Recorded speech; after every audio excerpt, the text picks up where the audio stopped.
Hello students, so in this video we will be discussing about equilibrium. So equilibrium is basically a process in which physical properties such as temperature, pressure and concentration, it does not change with time. Say if you have visited the vegetable market or any grocery shop, you will have this balance. So in this balance, what they do, they put some weight on one side and other side we are given with the grocery items, okay, or say vegetables. So and how they measure it, say if you need 1 kg of that vegetable, so they will put 1 kg weight there, and on the basis of that they'll balance it. Okay, so this is called your equilibrium. Okay, now for chemical reactions, may say in chemistry, equilibrium is of two types. Okay, first one is called your physical equilibrium and second one is called your chemical equilibrium. Okay, so in physical equilibrium, what happens, the physical state of the system changes. Okay, say for example, as I say, just take the example of water. So water, it changes from solid to liquid if we uh, give heat. Okay, say melting of ice gives you water. Okay, similarly from that liquid state we can convert into gaseous state by heating, say evaporation of water, say to water vapor, we get gas. Okay, so this is an example, say of equilibrium, say physical equilibrium, where the physical state of the system changes. Okay, whereas in chemical equilibrium, what happens, the rate of reaction remains same. Okay, say if you have a reaction, say A plus B gives C plus D. So in this reaction, the rate of forward reaction is equal to the rate of backward reaction. Okay, so this is the criteria for chemical equilibrium. Okay, so let us come to the characteristics of equilibrium. The characteristics of equilibrium are, the first one, it is dynamic in nature. Dynamic means rate of forward is equal to rate of backward. Okay, second thing, gives free energy is zero, means the total free energy of the system is zero. Okay, third characteristic is that the state of equilibrium is not affected by catalyst, means catalyst, it does not have any effect in the state of the equilibrium. Okay, it will neither increase the rate of the reaction nor it will decrease the rate of the reaction. Okay, and lastly, at equilibrium, concentration of both products and reactants does not changes with time.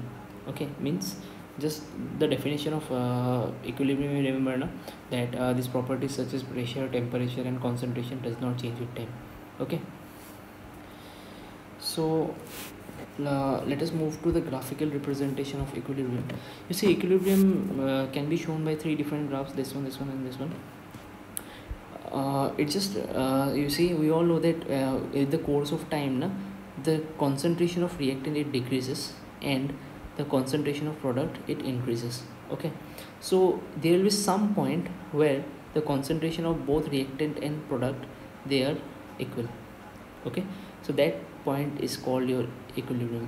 Okay, means after that there is no change in the means concentration, means say in this one, say if you take this first graph. Okay, in this first graph you just see that the reactant concentration is decreasing.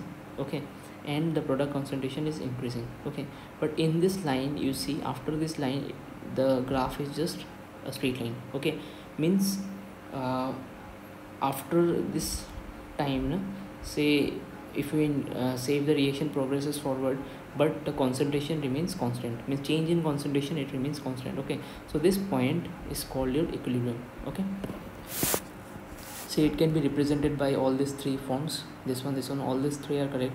So in the first one, it shows that reactant concentration is higher than product concentration.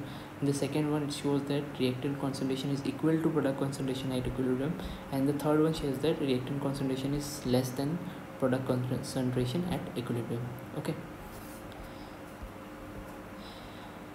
say let us take the example of Haber's process, where we mix say N2 and H2 to get ammonia. Okay, so in this process, what happens, the concentration of nitrogen, it decreases and the concentration of hydrogen also decreases because both are reactants. Okay, and as they decrease, we get means as they react we get ammonia. Okay, so with time what happens, as the concentration of nitrogen and hydrogen are decreasing, the concentration of ammonia is ammonia keeps on increasing. Okay, so there will be some point where we'll see, after that we'll see that this change in concentration it remains constant. Okay, so that point is called your equilibrium. Say this is the time where equilibrium is attained. Okay, similarly for the reaction of H2 plus I2 we get twice HI. Now this reaction you see in this graph we have mentioned both forward and backward. Okay, if you take the forward reaction, H2 and I2 are our reactant and HI is our product. So H2I2 its concentration decreases and HI its concentration increases. Okay, in the left hand side you see this part of the graph, H2 and I2 its concentration is decreasing and HI its concentration is increasing because this is product and these two are reactants.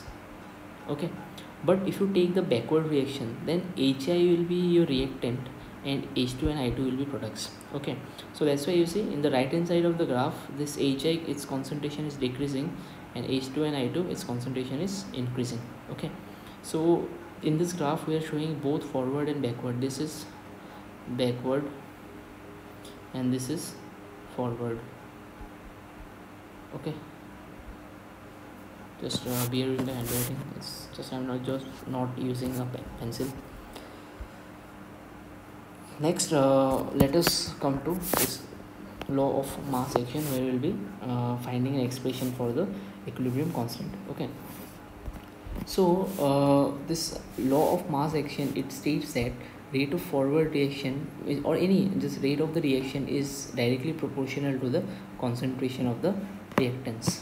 Okay, so if for this reaction A plus B gives C plus D, we will consider two rates. Okay, one for the forward reaction and other for the backward reaction. Okay, so for the forward reaction we'll write Kf will be equal to concentration of A and concentration of B, and the coefficients means stoichiometric coefficients will go to the power. Okay, similarly rate for backward reaction will be Kb into concentration of C and D, because for the forward reaction A and B are your reactants and for the backward reaction C and D are your reactants. Okay, and we only consider the concentration of reactants here. Okay, in the rate. So this is according to law of mass action, and at equilibrium we just now we discussed the characteristics of equilibrium, and we found that at equilibrium the rate of forward reaction is equal to the rate of backward reaction. So Rf will be equal to Rb. Okay, since the reaction is, we have just assumed that the reaction is in equilibrium, so rate of forward will be equal to rate of backward. We just put the values that we got from law of mass action, and we'll get expression this one. K will be equal to concentration of product by concentration of reactants. Okay, now you see this K, it is nothing but Kf by Kb, means rate constant for forward reaction by rate constant for backward reaction. Okay, and this K is called your equilibrium constant. Okay, so this is expression for your equilibrium constant. Okay, now this equilibrium constant, it can be written in three forms. Okay, first one, on the basis of concentration. Okay, we represent it by Kc. Okay, so it is concentration of products by concentration of reactants. Okay, secondly we can represent it in terms of pressure. Okay, partial pressure of the system. So for that one, same thing, we'll write just replace the concentration terms by pressure. Okay, say partial pressure of product divided by partial pressure of reactants. Okay, and lastly we can also write K in terms of mole fraction, so it will be mole fraction of product by mole fraction of reactants. Okay, so now we will just check the relationship for between K and Kp and Kc. So this one, the expression for Kp, it is given by this one, partial pressure of products by partial pressure of reactants. Okay, and we also know that according to ideal gas equation we have Pv is equals to nRT. Okay, so we just rearrange it and you will get P equal to n by V RT, and n by V we can write it as concentration, because concentration is nothing but moles by volume. Okay, because concentration, its unit is moles per liter, so number of moles by volume, so concentration we get. Okay, so what we can do here, we can write for all these reactants and products now, PA will be concentration of A into RT, PB equal to concentration of B into RT. Just like that, CPC will be concentration of C into RT, and PD will be concentration of D into RT. Okay, so putting all these values in this expression, equation number 1, say, we will get Kp will be equal to, we'll get an expression. Okay, so we'll get this one. So in this one, in this if you just do some rearrangement, you will get concentration of C to the power C and into concentration of D to the power D by concentration of A to the power A and concentration of B to the power B. You just see this one is nothing but your Kc. Okay, means equilibrium constant with respect to concentration. Okay, so you can just replace this one by Kc, and we have RT to the power this one C plus D minus A plus D. C plus D is, sorry for the inconvenience. Okay, so C plus D, it is nothing but the stoichiometric coefficients for the product, and A plus B is stoichiometric coefficients for the reactants. Or you can also say this is number of moles for products and this is number of moles for reactants. Okay, so we can just replace it by delta N. Delta N is nothing but your change in number of moles, so it is number of moles of product minus number of moles of reactants. Okay, so our relation between Kp and Kc is that Kp is equals to Kc into RT to the power delta N. So next you see there are some conditions for this Kp and Kc. So if delta N is equals to 0, then we can say Kp will be equals to Kc. Okay, if delta N is positive, then Kp will be greater than Kc, and if delta N is negative, then Kp is less than Kc. Okay, so these are the different conditions that can be asked. Say you can in the questions they can give this one, or say in the exam, say they will give some values where this Kp Kc, either they will say Kp is greater than Kc, then you have to know that delta N will be positive or negative, like that. Okay, so next let us come to the properties of equilibrium constant. Okay, so properties of equilibrium constant is very important. The first property is that when two reactions are added, say you have one reaction A plus B and another reaction B plus C. Okay, so for first reaction A plus B we have K1 as the rate constant, and for the second reaction we have K2 as the rate constant. Okay, so if two reactions, if we add these two reactions, now we will get this one, A plus A gives C. Okay, we'll get this reaction. So if two reactions are added, then their equilibrium constant are multiplied. This is very important. Okay, when two reactions, if you add two reactions, their equilibrium constant will be multiplied. Okay, then the second property is that if say you have one reaction, okay, A plus B gives C plus D. Okay, now this is the forward reaction. Okay, this one is forward reaction and this one is backward reaction. So for the forward reaction we have rate constant as K1. Then for the backward reaction, the rate constant is nothing but your inverse of the forward one.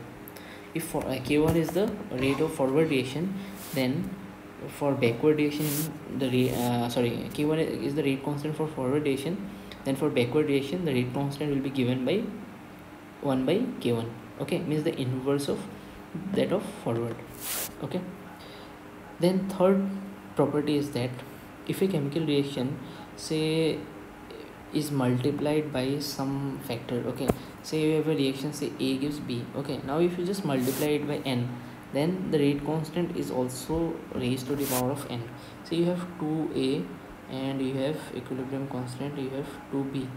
Okay, then we see that this for A gives B, we have K1 as the rate constant. Okay, so for this reaction 2A gives 2B, we have the rate constant will be equal to K1 to the power 2. Okay, because 2 is nothing but the coefficient that we have multiplied to the reactant and the products. Okay, next is our temperature dependence of your rate constant. So temperature dependence of rate constant, it is given by the Van't Hoff equation. Okay, it is given by the Van't Hoff equation, this one. So it is log of K2 by K1 delta H by 2.303 R 1 by T1 minus 1 by T2. Okay, always remember that final temperature will be higher than that of initial temperature. Okay, for this Vent Hoff equation. And so for endothermic, this is the condition that is given to you, where K2 will be greater than K1, and delta H means enthalpy will be positive, and for exothermic reaction enthalpy will be negative. Okay, so these two conditions are very important, so you just memorize this. Then let us come to reaction quotient. Okay, reaction quotient and equilibrium constant are almost similar things. Reaction quotient is found for all reactions. Okay, say if the reaction is not in equilibrium also, then also you can find reaction quotient. Okay, but equilibrium constant is only found for reactions which are in equilibrium. So reaction quotient, say for this equation, so for this general equation, we have the reaction quotient. It will be written by concentration of products raised to the power of the coefficients by concentration of reactants. Okay, now if the reaction would have been in equilibrium, then we would have got Kc. Okay, and Kc will be equal to same, it will be concentration of C D by A B. Okay, and the powers will be like this. Okay, so if the reaction would have been in equilibrium, then this would have been the equilibrium constant. Since it is not in equilibrium, so we will get reaction quotient. Okay. Now you see you have three conditions. Okay, if reaction quotient is greater than equilibrium constant, then you can say that rate of backward reaction increases. Okay, means rate of backward reaction will be higher, and if equilibrium constant is greater than reaction quotient, then rate of forward reaction is increased. Okay, means rate of forward reaction will be higher, and if both are equal, then you can say that the reaction is already in equilibrium. Okay, so let us come to some numerical parts, say some examples. Say first of all we'll take this example where delta N is 0. N is nothing but change in number of moles of the reactants and products. Okay, and if you remember, delta N was given by number of moles of product minus number of moles of reactants. Okay, so first type of reaction, say we have this one, H2 plus I2 gives twice HA. Okay, this reaction, so we'll just write number of moles at say initial number of moles. Say we are starting this reaction with A moles of H2 and B moles of I2, and this will be 0 for HI because no product is formed when the reaction is means not yet started. Say time t equals to 0 seconds. Okay, then what we will write? We will write at equilibrium, means when the equilibrium is attained. Okay, so when the equilibrium is attained, say x amount of H2 and x amount of Y2 are being decomposed, means x amount of H2 and x amount of Y2 are being decomposed from the reactants, and the products have been formed. Okay, so the product will be twice x means what? You see, x will be same, say x amount of A and B, say x amount is been decomposed from both H2 and I2. Okay, so x amount of HI will be formed because H2 and I2 combines to give you HI. Okay, but since you see this reaction has 2 moles of HI formed, say 1 mole of H2 reacts with 1 mole of I2 and gives us 2 moles of HI. So if x moles of H and x moles of I reacts, then we will get twice x moles of HI. Okay, so this step is very important, this equilibrium step. Now this one is very important. Okay, then we can also find out concentration from these terms. Concentration, I just told you right now that concentration is nothing but your number of moles by volume. So these are the number of moles at equilibrium, and if we divide them by volume, we'll get our concentration. Okay, now once we get the concentration terms, we can easily calculate Kc. Kc is nothing but concentration of product by concentration of reactants. So you just put the values, you will get an expression for Kc.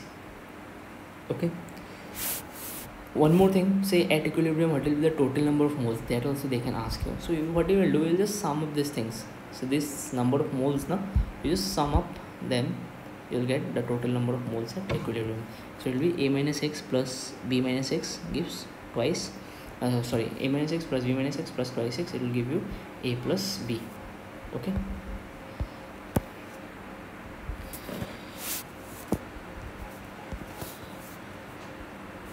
then next, say if you want to find an expression for Kp. Kp is nothing but partial pressure of product by partial pressure of reactants.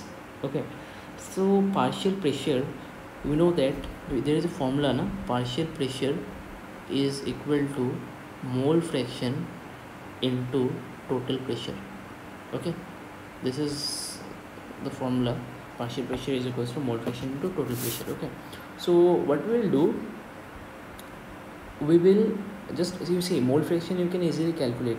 Mole fraction, just as we have discussed in stoichiometry chapter na, mole fractions is number of moles of that substance divided by total number of moles. Say if you want to calculate mole fraction of A, it will be number of moles of A divided by total number of moles. Okay, so total number of moles we have already calculated, it is A plus B, and number of moles of A and B, we know that it is this one, means H2 is A minus X, I2 is B minus X, and HI is twice X. Okay, so number of moles also we have calculated. Now what we will do is just put these values. Say for HI we will get twice X by A plus B, and for H2 we will get A minus X by A plus B, and for I2 we will get B minus X by A plus B. Okay, so in this way we can find an expression for Kp also.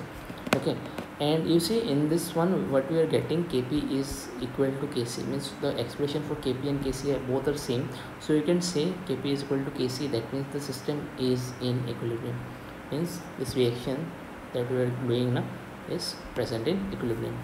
Okay, so this is one type of numerical that they can ask you. So always remember, while solving numericals now, you just write in this form. Okay, first you write at t equals to 0 whatever the number of moles are given to you, then you find out for number of moles at equilibrium, then you find concentration, then Kc, then Kp. Okay, so you just do it in a systematic manner, you will never do mistakes. Okay, next let us move on to next question. Say type 2. Okay, in this one first we will take delta n will be greater than 0. Okay, delta n is greater than 0, so we will take this example PCl5, decomposition of PCl5, this one. So PCl5, it breaks into PCl3 and Cl2. Okay, so same thing we will write at initial time. Say A moles of PCl5 is given to you, this will be 0 for PCl3 and Cl2. Okay, then at equilibrium, say X amount of PCl5 is being decomposed, so X amount of PCl3 and Cl2 will be formed. So you find the total number of moles, it will be A minus X plus X plus X will be A plus X. Okay, now one shortcut is there for finding total moles. What you can do, it will always be this one, means if it is A minus X, then total number of moles will be A plus of X. Okay, just like that you can also find out.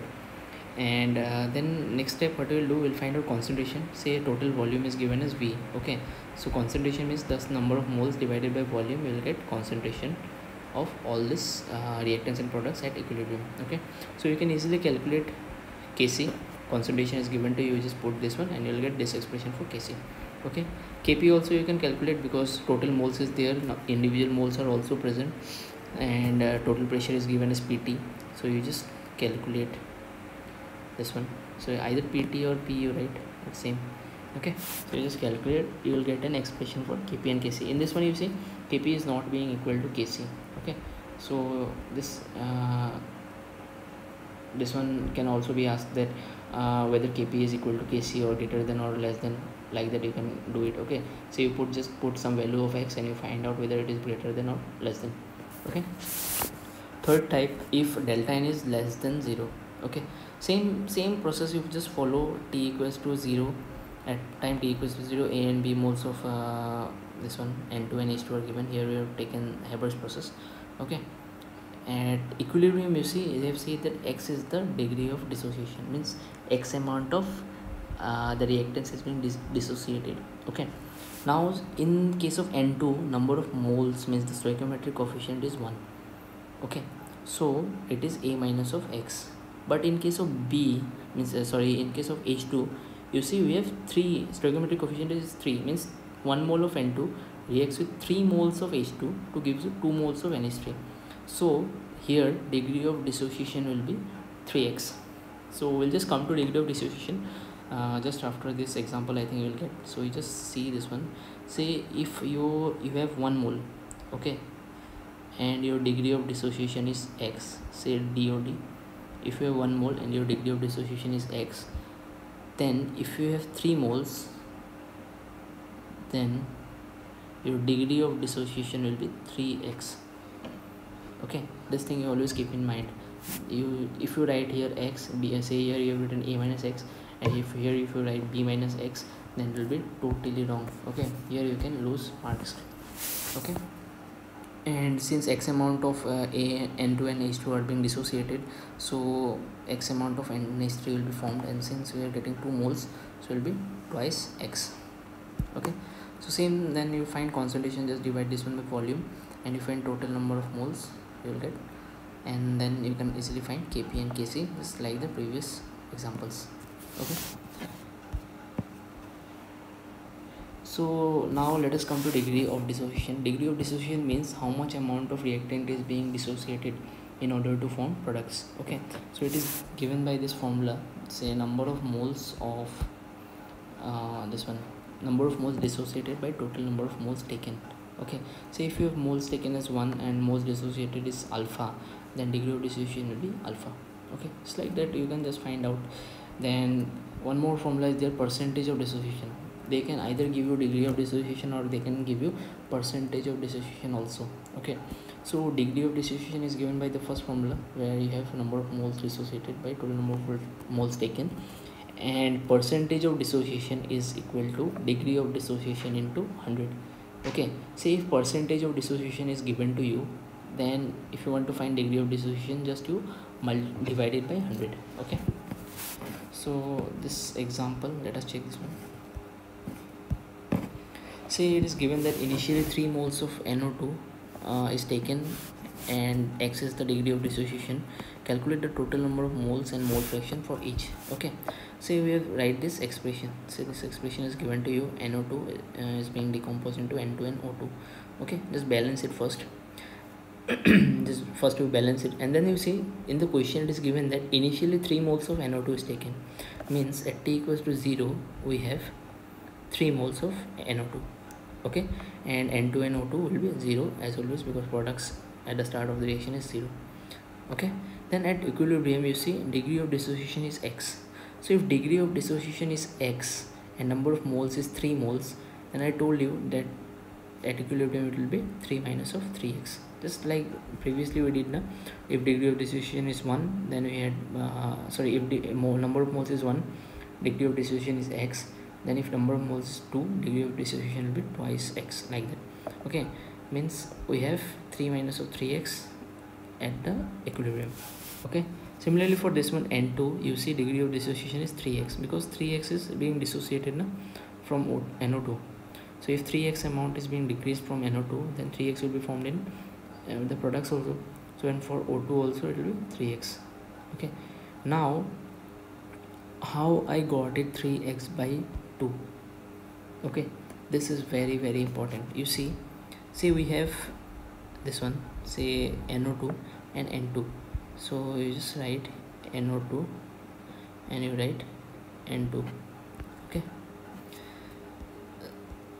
so you see NO2, its stoichiometric coefficient is 2.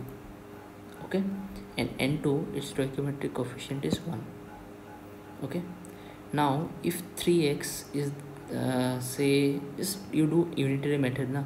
So NO2 is 2, N2 is 1. So if NO2 is 1, then N2 will be half. Okay, now if NO2 it is 3x, means degree of dissociation for NO2 is 3x, then N2 will be 3x by 2. So in this way we get it 3x by 2. Done. Similarly for, you can also do it for NO2 and O2. You just see this one, NO2 and you have O2. Okay, NO2 is 2, O2 is 2, so NO2 is 3x, O2 will be 3x. Okay, because 2 will just get cancelled out and you will get same, so O2 will be 3x. Okay, so these are the number of moles at equilibrium. What you will do, you will just find total number of moles, you will get this one, You can find concentration also, just divided by volume, but since volume is not mentioned here, so we don't have to do it. They've asked you to find total number of moles at equilibrium, that is 3 minus of 1.5 of x. This is the first answer. Secondly, they have asked you to find mole fractions. Mole fractions you can easily find. Total moles is 3 minus of 1 by 3 minus of, so you can write 3 by 2x, and individual moles at equilibrium are also present. Okay, so you just divide it, you will get individual moles at equilibrium. You just see this part is missing, I will give you the PDF, you will get it from there. So in this way we just solve these questions. The important step you can say is this one. Okay, this step is the key step, that at equilibrium how it will be changing, means how you will write the number of moles. Let us check the next example. Say this one. Say initially 3 moles of A and 2 moles of B are taken, and percentage of dissociation of A is given as 30. Okay, means 30% of A is being decomposed. You have to calculate number of moles at equilibrium, Kc and Kp. Okay, and given that total volume is V and total pressure is P. Okay, so you see percentage of dissociation is given to you. Degree of dissociation will be percentage by 100, so it will be 0.3. Okay, we'll just solve this question first, taking degree of dissociation as x, and at the end what we'll do, we'll put the value of x as 0.3. Okay, clear? So this is our equation that is given to us. 2a plus 3b gives 4a plus 5d. Okay, so initially we have 3 moles of A and 2 moles of B. So for A, dissociation, degree of dissociation is given to you, but for B it is not given. Okay, so same thing what we will do, we'll just follow the unitary method. Say you have this one. For A it is this one. Say degree of dissociation, we are just considering it as x. So what we will do, say 3 moles of A is there, so it will be 3 minus of 3x. Okay, now see 2 moles of B is there, so it will not be 2 minus of 2x, because x is the degree of dissociation only for A. For B it is not given to us. So what we will do, with the same process we will just do unitary method. So unitary method, if you do, you will get this one. Say you take 2 moles of A, it reacts with, say you take A, you take B, 2 moles of A, it reacts with 3 moles of B.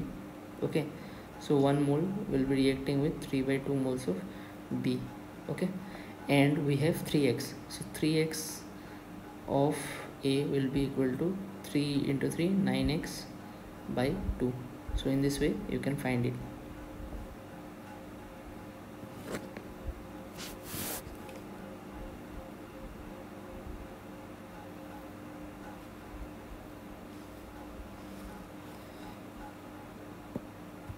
Okay, so let me check once this one. Yeah, so you can easily find this one as 9x by 2. So x is your 0.3, so you just multiply, you will get your answer. Just 1 second, I think there is some mistake.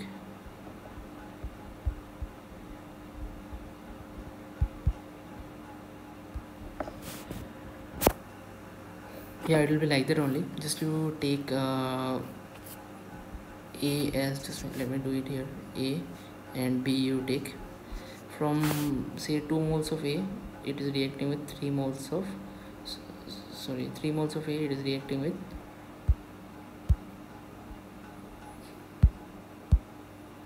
3 moles of A, it is reacting.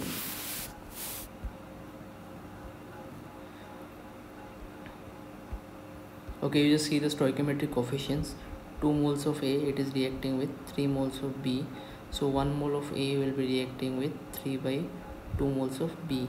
Okay, now x is the degree of dissociation for your A. Okay, so if x is degree of dissociation for A, B will be 3x by 2. Okay, so in this way what you can do, you can find the degree of dissociation for B. Clear? Similarly for C also you can do. C, you just write A and C. A is 2, C is 4. A is 1, C is 4 by 2. Okay, and A is x, C will be, so A is 3x, C will be 4 by 2 into 3x. Okay, so just like that, similarly you can find this values.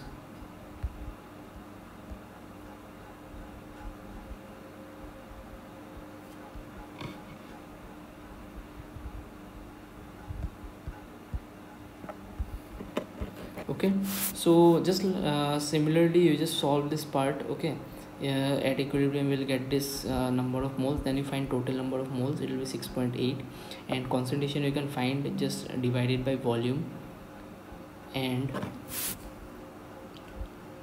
then you can find out Kc and Kp. Okay, just same process you have to do. Kc is concentration of product by reactant. You just put these values and you will get your answer.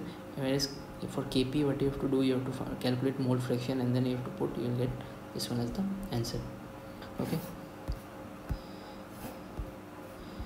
so let us move on to the next question. Next question is this one: decomposition of N2O4 to get NO2. Same thing, say A moles of N2O4 is given to us, so at equilibrium degree of dissociation is x, so at equilibrium it will be A minus of AX. Okay, and since you have 2 as the stoichiometric coefficient, so it will be 2AX for NO2. Okay, then you find concentration, it is just divided by volume. Okay, then total number of moles you can find, just add it. Then Kc you have to find, same process, and Kp also same process. Okay, so in this way you just solve these examples. You try it for this one. This is also one more example. Say for decomposition of PCl5, you have to find an expression for Kc. Initial concentration, initial moles is given as A, degree of dissociation is x, so it will be A minus of AX, formation will be AX. Okay, because since stoichiometric coefficients are 1 for all this reactant products. Okay, then you find concentration and then total number of moles, then you can easily find out Kc, just concentration of product by reactants. Okay, so this is one more example, same question you can find out for Kp. We have just this one I have just shown you the steps how to calculate mole fraction. Mole fraction is mole fraction of PCl5 divided by total number of moles. Sorry, mole fraction for PCl5 is total number of moles of PCl5 at equilibrium by total number of moles. Then for PCl3 it will be number of moles of PCl3 at equilibrium by total number of moles, and Cl2 will be for number of moles of Cl2 at equilibrium by total number of moles. Okay, then you will get, these are the mole fractions. Then you put this one in the expressions and you will get an expression for Kp. Okay, Kp is partial pressure of products by partial pressure of reactants. Okay, so this will be your expression for Kp. You just try this one down, it's just easy, and you just follow these steps, because in the exams you will be getting exactly this type of questions. If you know the key steps, you see all the key steps are same only. Okay, what we are doing, we're just repeating this thing. First you just write the balanced equation, this one. What you will do, you just write the balanced chemical equation, then you'll find say you just give at t equals to 0, you will just write the number of moles. Then at equilibrium, what will be the number of moles? This step is very important, how to calculate it for equilibrium state. Okay, and you just keep in mind the degree of dissociation is given for one reactant or both the reactants, that we have to do. And then concentration you can find if volume is given to you, it is just number of moles at equilibrium by volume. And then if you can find total number of moles, and Kp and Kc, you just know the formula, you just put in this the terms and you will get your answer. So this note is very important. Say if you have solid and liquid state or gaseous states are present. Okay, one thing you remember, that for solid states always take concentration as 1. Okay, and just do it, because for solids it is not possible. So you just take concentration as 1 and just solve the equation. You will say for this last question, this is the example. Okay, here the reaction is given, this one. C, carbon is present in solid state, carbon dioxide is present in gaseous state, and CO is present in gaseous state. Okay, so in this one, partial pressure is given for this two, and you have to find Kp. Okay, Kp we know that is partial pressure of product by partial pressure of reactant. So what we will do now, say if solid state are present in the reactants, then either concentration will take it as 1 or pressure will take it as 1. Okay, this thing you keep in mind, that for solids concentration and pressures are taken as 1. Okay, if you put this one equal to 1, Okay, then this one and this one values are given you can easily get your answer. So I think with this one chemical equilibrium part is over. So you just try to solve questions from any book you get, because this chapter is very important. Either if I'm not wrong, you'll get almost 3 to 4 questions from this chapter. Okay, just you do the degree of dissociation part very well, because questions will be coming from this part. So thank you.